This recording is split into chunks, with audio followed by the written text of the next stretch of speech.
A Marana High School student is at the center of a lawsuit after he was allegedly suspended for 45 days for an email he typed but never sent. The teen's parents filed the lawsuit claiming their son's First Amendment right to free speech was violated. According to court documents, the unnamed student had gotten a bad grade on an assignment, so his mom suggested he send his teacher an email to ask what he could do to raise the grade. The teen reportedly opened his school-issued laptop and started typing and joking around with his mother, who was right next to him. The lawsuit says he typed, quote, "Gang, gang, give me a better grade or I shoot up the school homie." Well, his mother claims she had him delete it right away, but the damage was done. The message was flagged by an AI software program that the district uses to monitor school-issued Chromebooks. So let's take a legal deep dive into this case. Joining me now is criminal defense attorney Josh Colesrud. All right, Josh, there's so many layers to this. First off, that email, technically, it was never sent, but it was typed on a school-owned device, and because it was AI, it was flagged.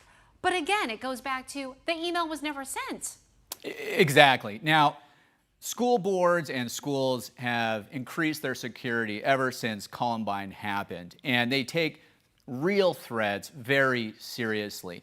But ever since they've started incorporating this artificial intelligence, this AI, in this particular case it's called Gaggle, that reviews every single keystroke that students use, it's overreach. And here you have somebody at their house, so they're not at school, right?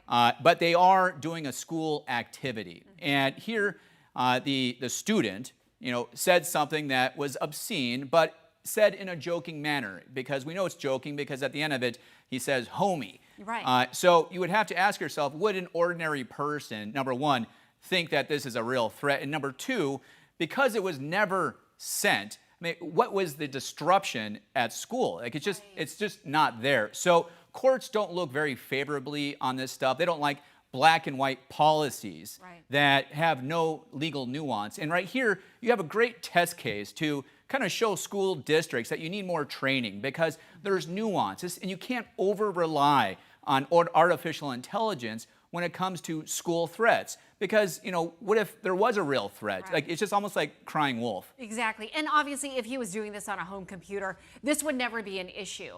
But it does bring to light AI and how it is infiltrating our everyday lives even more. So this is something that probably we won't hear the last of. It's going to happen more and more often.